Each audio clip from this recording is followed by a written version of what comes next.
What it is. The Matrix is everywhere. It is all around us. Even now, in this very room. You can see it when you look out your window or when you turn on your television. You can feel it when you go to work, when you go to church, when you pay your taxes.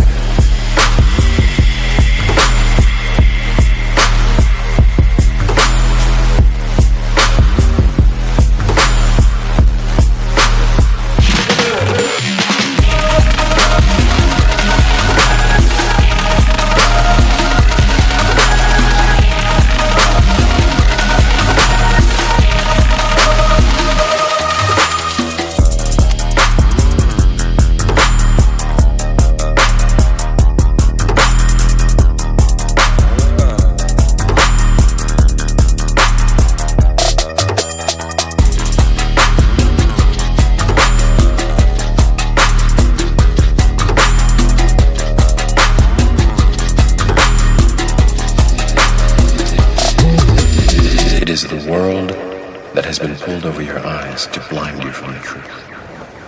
What truth? That you are a slave